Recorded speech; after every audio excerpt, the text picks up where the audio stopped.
Okay, Plot Goblins, Wesley and myself are running it back for a two-parter today.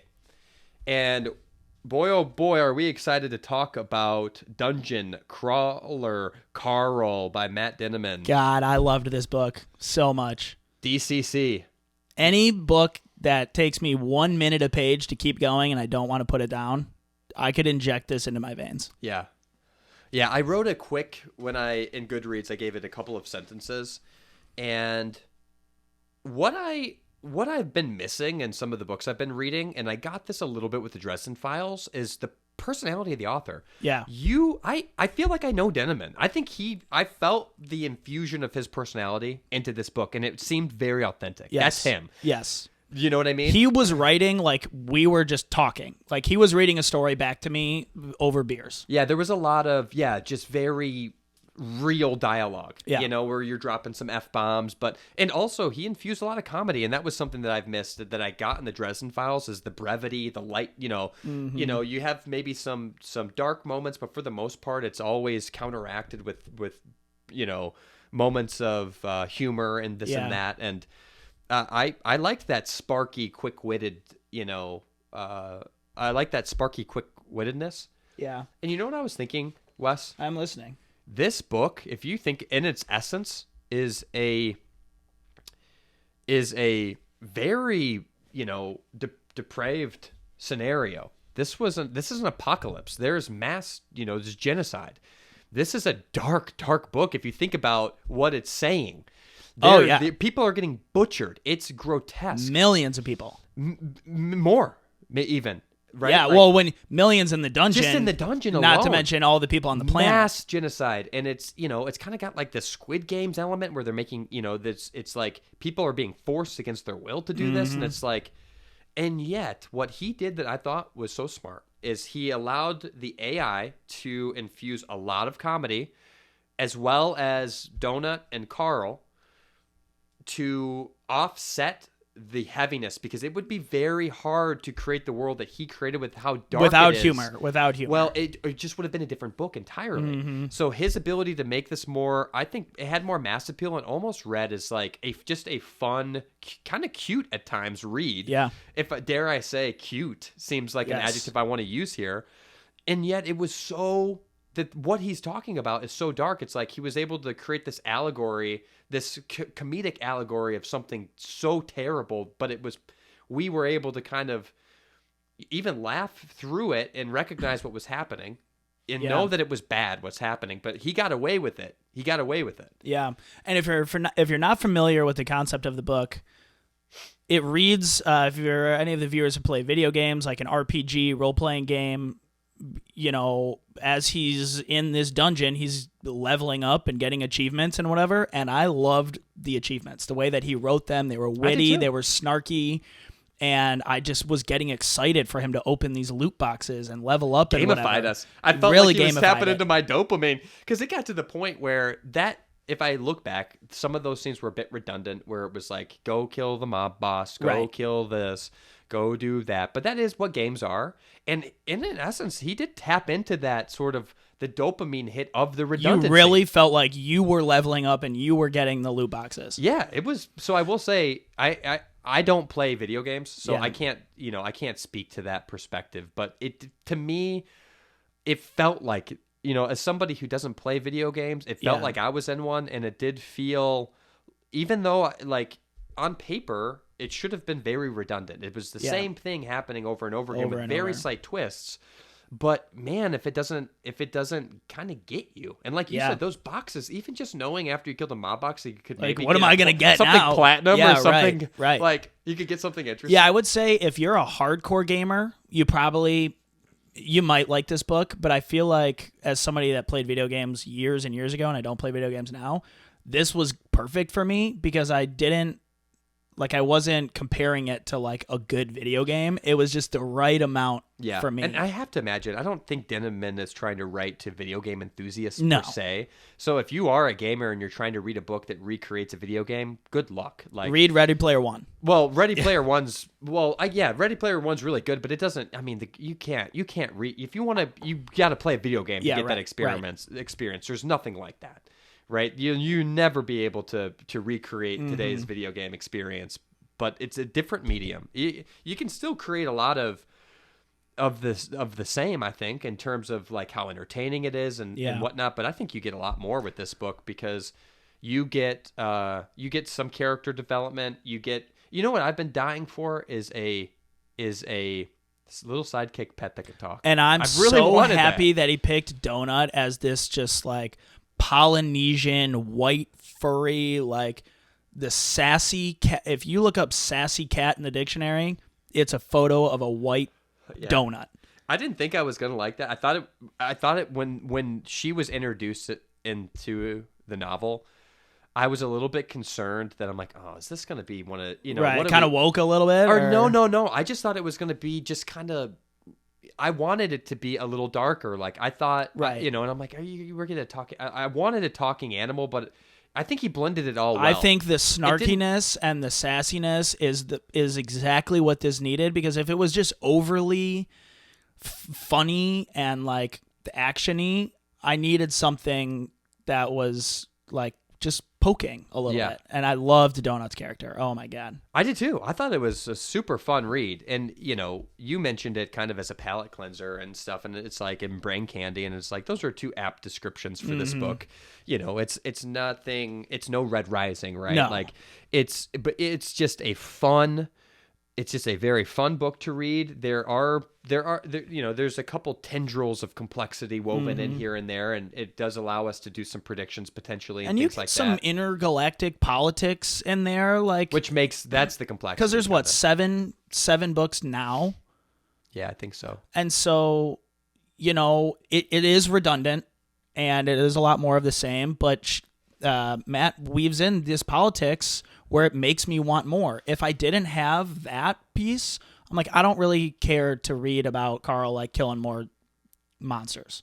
I care to see how is the different government corporations going to play into this. That is what will hook me to read more when the time comes. I'm interested in that, and then also just like once you've started a game, you kind of want to see how it finishes. Like, how better to entice somebody than to know that there's 18 levels and you're just got to level 2. Right. There's something about that makes me so insatiably curious. And he keeps talking about the 3rd level, and then you get there and it's end, and you're like, I have just read 450 pages about 3rd level. You messaged me at one point. It's like, how many levels do they get through? And I'm like, well, he basically just gets through level 2. And you're like, what? And I'm right. Well, it's like, it is Dungeon Crawler Carl. You can't finish the whole dungeon in one story. So I do like that it's broken up into levels. And, I imagine you only get through a couple levels per story.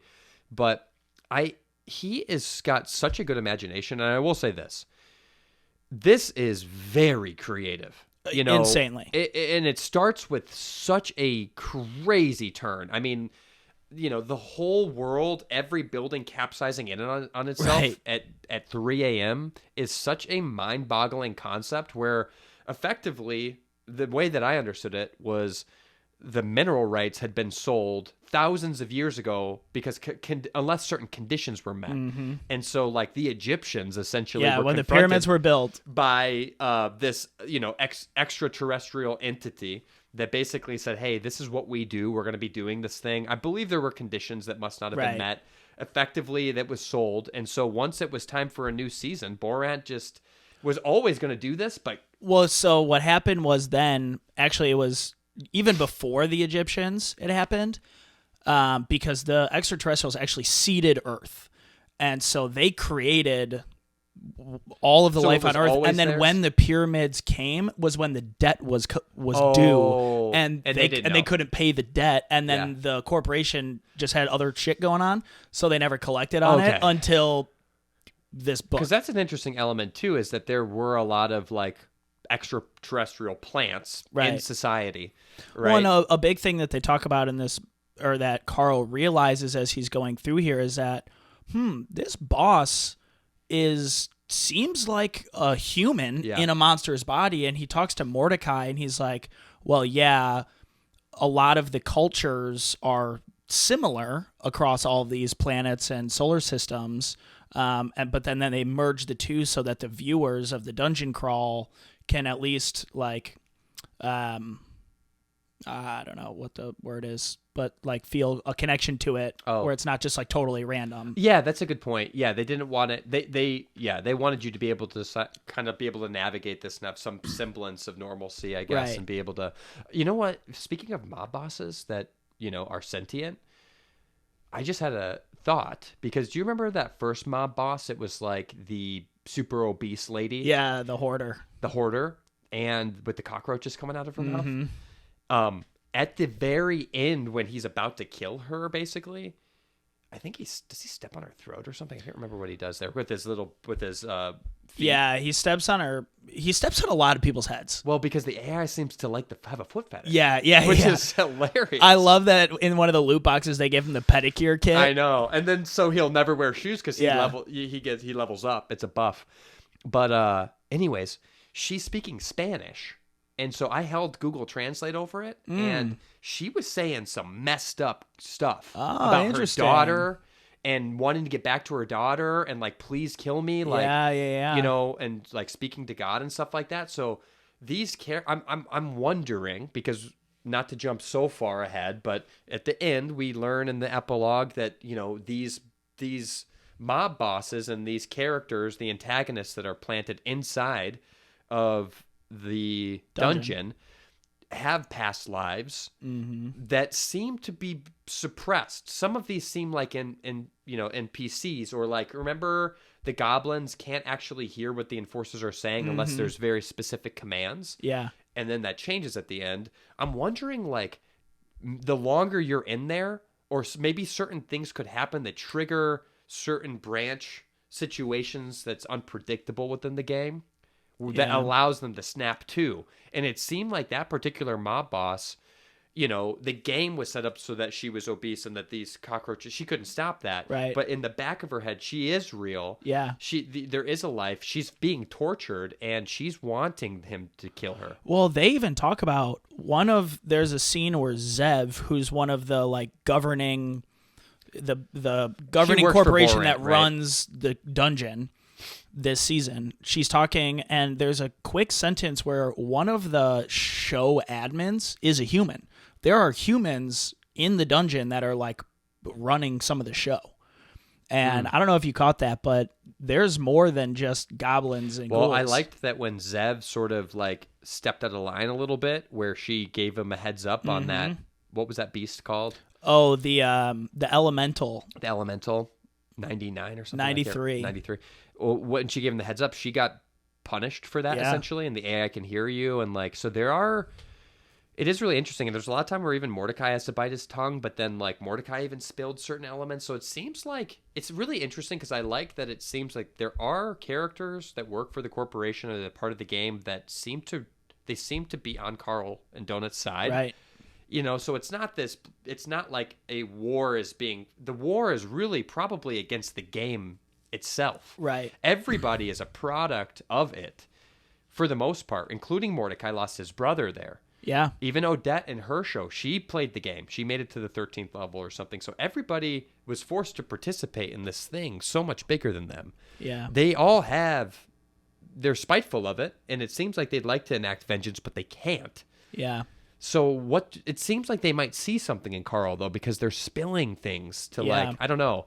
But I think that that's kind of interesting, isn't it? I think that they're probably seeing a means to an end with Carl, because if you win the dungeon, you get to take over. You get to reclaim the world. You get to reclaim the world, and so I remember at one point they were talking about and in the game maybe for everybody. Yeah, I think Mordecai so. Yeah, because Mordecai they were talking about if like Carl didn't even get to a certain level and the game ends, then Mordecai wasn't even going to be able to make his way down to the further levels for another 7 or 8 seasons when Borant could take it over. Yeah. And so I think they're all seeing Carl, whether they fully recognize it or not, as like, oh man, this guy could like potential. Get us out of here. Yeah. But they can't say too much, or the AI will punish them, or they'll just kill him right off the bat. Yeah, could kill them. So that is interesting, because you do have that sort of tension. You don't know. At first, I was like, who do I believe here? Like, what's the dynamic? But it seems like they are on Carl's side. I don't know about Odette. That was kind of an interesting scenario. She's the talk show host with the crab gators. Yeah. Those giant bazingas with satellite dish wide areolas. Yeah, that's disgusting, man. I forget why she has to wear that. Well, so at she one lost point her when lower she was half, in the crawl, she got her legs cut off, and then she got a loot box that allowed her to take over monsters' bodies. Yeah. And she got all these views when she took over crab legs. Yeah. And so she's like, well, that's why people love me. So I'm just going to... And they recognize her that way. Right. So when she left the game, she went back to being her species. So when she got to like the 9th level, she took a deal to... That's right. To like be a part of the game. That's right. I know someone got to... The furthest they said they got was 13, right? I think she was 13. And then... Mordecai was 9. Maybe. Yeah, something like that. Something. I can't remember exactly. I think she was 13, and so that's the other thing is that I think a lot of these admin characters are there by choice because they took the buyout and they're like, "Oh, I'll just work for you if you're going to tell me that." Their home planet's demolished, so there's nothing to go back to. Right. So it's like indentured servitude, right? It's like maybe you're given that choice, but is it really a choice? And like, if you didn't have an AI and people trying to kill you, it seems like people are pretty happy in the dungeon. The llamas got meth, the goblins got meth, like they're happy. Odette's got a talk show with massive yaters. She seems pretty happy. Mordecai. Well, they have they kind of recreate purpose for them. So right? if you were just free of the AI and the government system, I don't think you'd be that pissed if you just lived in the dungeon.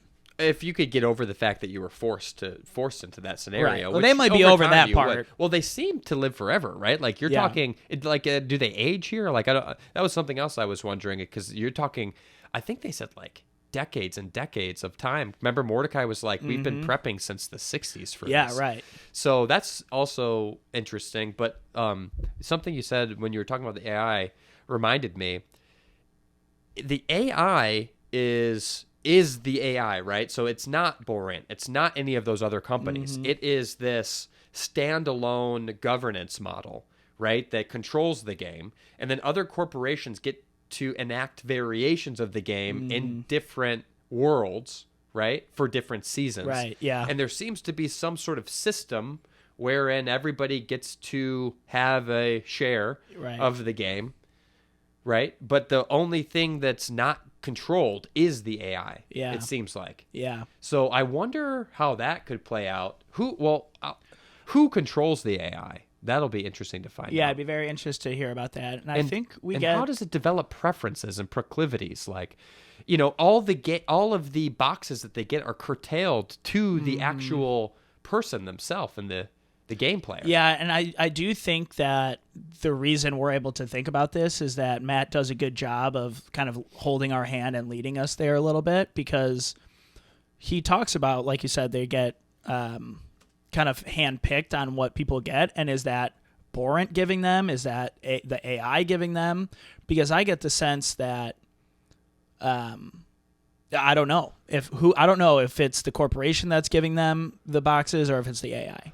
Well, it seems to be, if I were to guess, it seems like the AI is giving them the boxes, but I do remember that they were saying that based on viewership and followers and favorites and things like that, there are sponsors, essentially, and money that allows you to get certain things. Yeah. So I wonder if that's going to be more at different levels, but it seems like the AI is sort of, it's running the game. Yeah. And so it rewards and punishes behavior. However, it does seem like Borant gets to enact rules and certain conditions that the AI is supposed to follow, like not peeing. Yeah, I love that. In the halls. And so the AI then is forced to comply with the rules. But like any AI, once it gets big enough, maybe it becomes sentient. Yeah. Maybe it does have preferences. Maybe there's shadow AI, or like he could get very creative with what happens. And maybe the AI does have a thing for Carl, right? And does save him from some perilous situation, which would probably go against Borant's what best Borant interest. wants. Yeah, maybe. It's interesting. I don't know what it seems. What Borant wants is just prolong this the capsizing of their company because they're in massive solvent, debt. right? Yeah, or they're insolvent or whatever. Yeah. So they need to pay up, And so they probably want to keep the game like that's what I didn't understand. It seems like they're trying to speed the game up, which is what because one I of the think theories was. if somebody wins, then Borant like doesn't get any money or something. I can't remember the specifics. Oh, they don't. Like if they get far enough, then Borant, because they have to spend money to keep it going. Yeah. And so the longer it goes, the more in debt that they get. And so I think that they just want to kill everybody and it be done, and then they can collect on all the revenue. Yeah. But so this is a half segue here. What did you think about the Meadow Lark Senior citizen story arc of this, which is a big, major part of the story? Well, I didn't mind that. I thought it was. I liked that it kind of showed. It gave you a idea of Carl's morals and just sort of what he was willing to do and what he wasn't willing to do. I actually thought that was helpful character. Like that was helpful insight into his character. Yeah.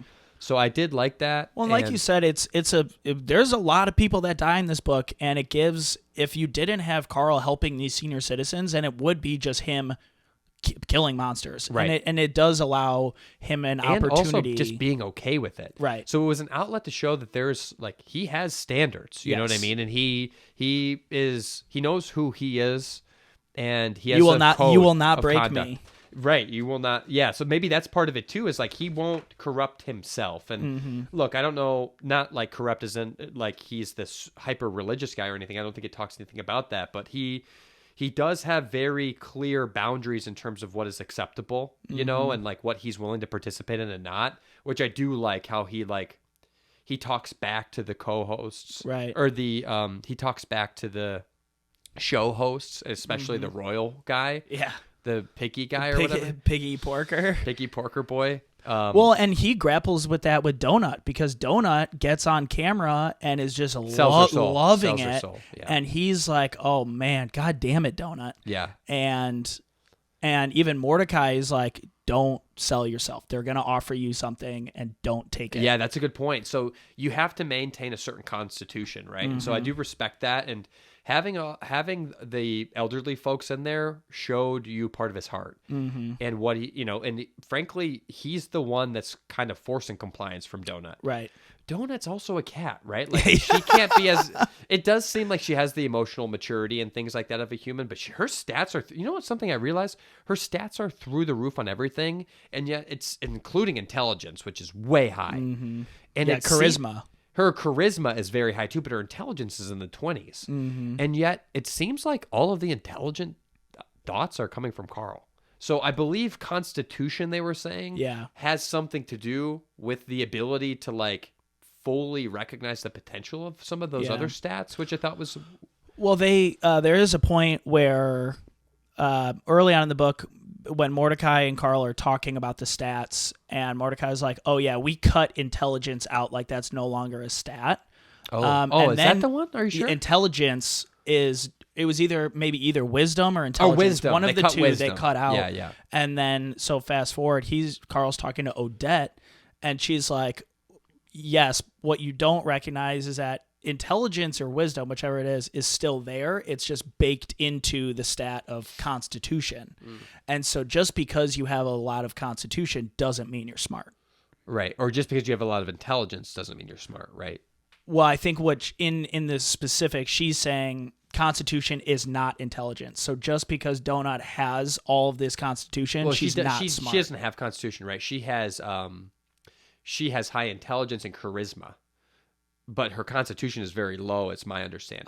Okay. It was one of the ones talking about like. I know what you're talking about. Yeah. That was you know what, man? There's a lot to kind of track with this book. Actually, there's so much that's just put in and breezed over. Yeah, kind of, because, you know, think about all of the different buffs he's gotten that he can't use yet, or just different things that he's acquired over time with these these loot boxes and whatnot, that they tell you like he's got some impressive stuff that has some interesting effects, but he can't, you know, I can't remember all of that. No. So it's like you'd have to really be paying attention and writing that kind of stuff down if you really wanted to keep track. And if you really wanted to kind of predict. And I do think Matt does a good job of when he uses a spell, reintroducing it and not like going into too much detail. Yeah, he killed it, man.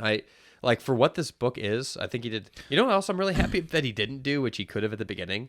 He could have way over-explained how the world... Yes, I didn't need to. No, you just dropped me in the dungeon. Just tell me it was aliens, and I'll believe that they could have figured it out. So he knew that much. Like, you don't need to...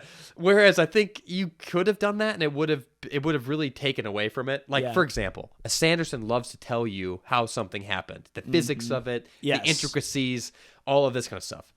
Dinniman did not do that, and it really helped with the pace of the book and also just like what the reader is willing to accept. Right.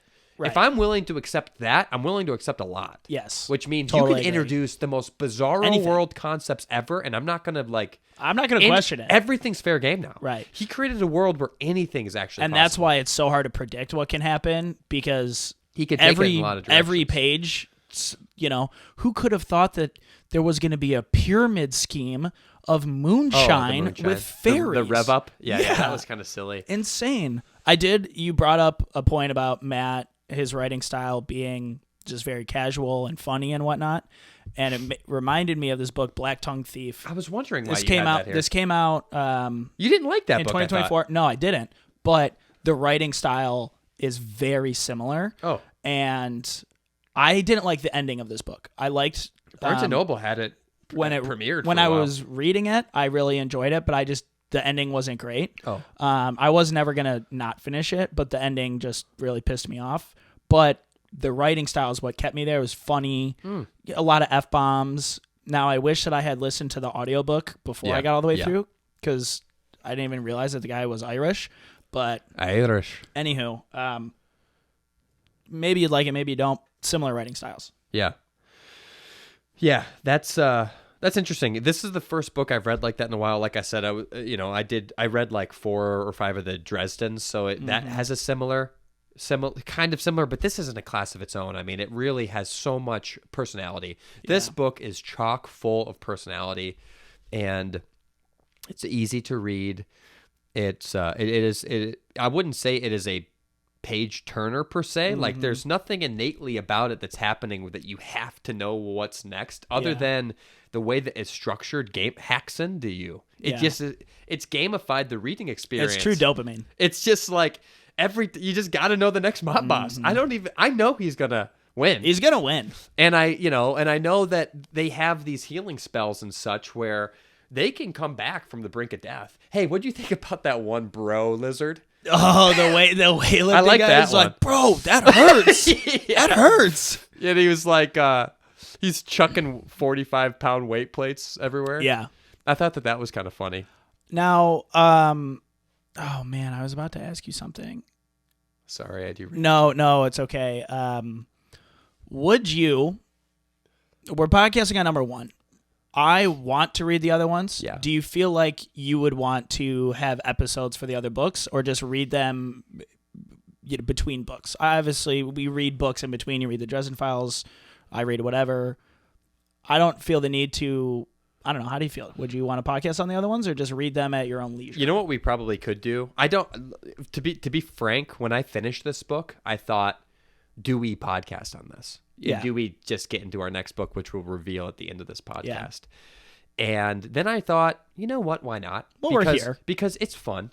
But I will say this. As we are reading this as a palate cleanser, I think you could combine books. Oh, for sure. Right? Like, assuming book 2 gets us to level maybe 5 or something, and the next one gets us to like level 7, like, there's enough of the same where I don't think it's going to be so much content that it couldn't be packed into 45 minutes. 2-3 books. We can just find a few highlights, have a few revelations. So maybe that's what we do. We read 3 of them. Maybe we read a couple, and if we feel like we want to podcast on that sum of material, then we do. Yeah. How's that? Yeah, no, I'm good with that. It's not a super podcastable book. No. It's just, there's not much substance to it, but damn, was it a fun read. It was just so fun. And dude, when I found this book, I forget who... another book podcast, like a book talk guy, introduced this book to me and did a soft review of it. And immediately I was kind of hooked on that. Yeah, concept. man. I mean, the ratings on Goodreads are like 4.6 with hundreds of thousands of reviews. I mean, it's up there, easily rated as high as Mistborn. It's just different, right? It's so different. It's just so different. And I have to believe Matt was so true to himself when he wrote this. You can just feel the authenticity seeping through the pages. Yeah, if somebody asked me, hey, I want to get into reading, what should I read? That would be top of my list to recommend. No one will read this book and not want to finish it. It's just easy.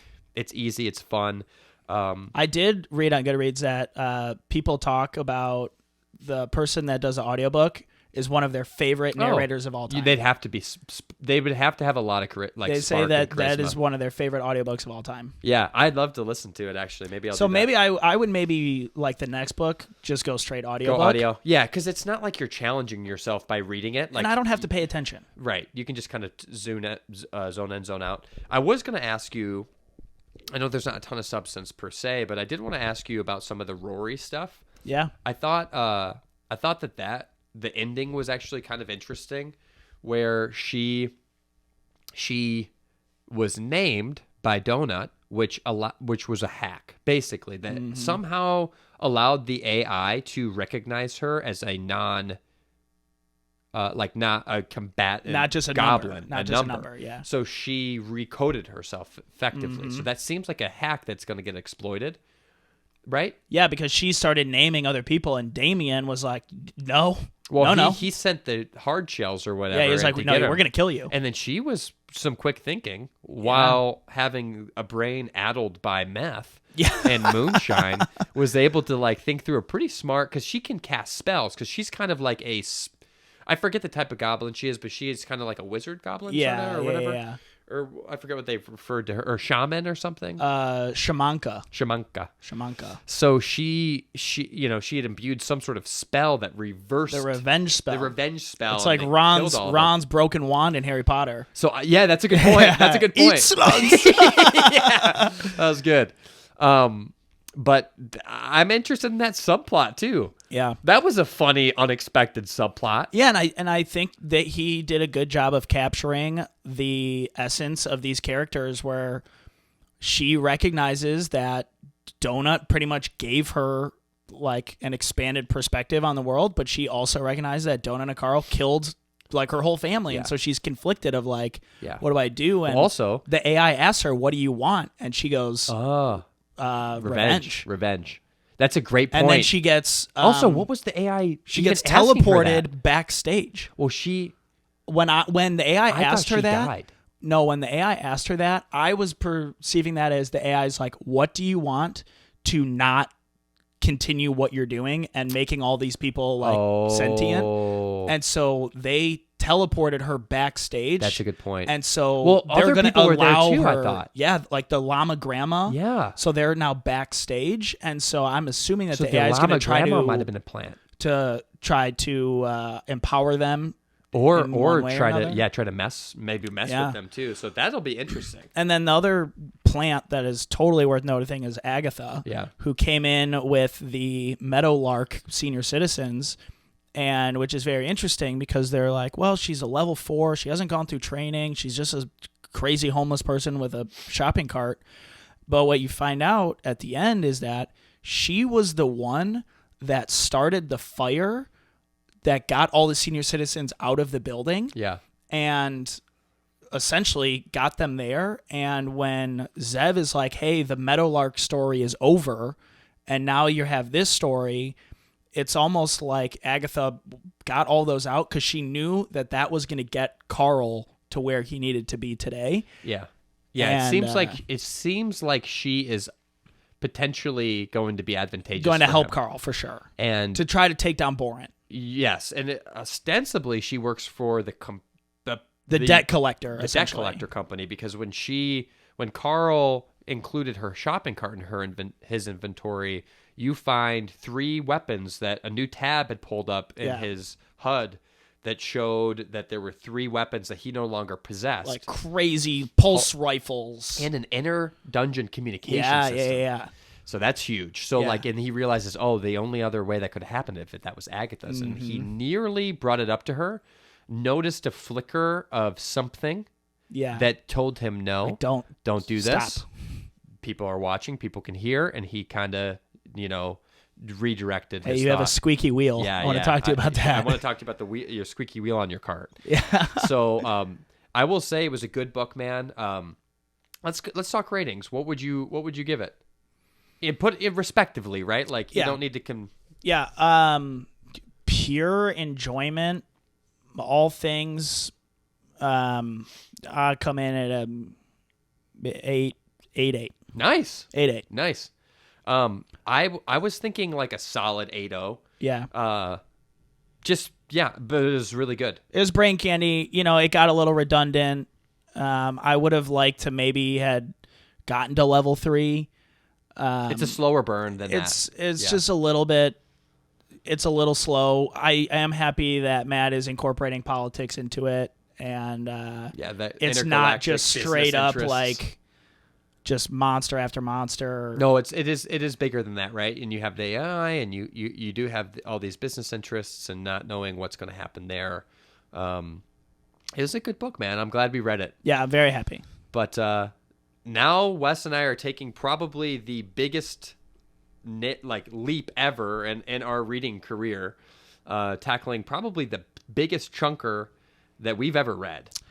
Well, I don't. Yeah, maybe on par with The Size of Name of the Wind or something. But yeah, I think because Wise Man's Fear is what it's like 990 something. Dude, I read that on my phone. That's insane.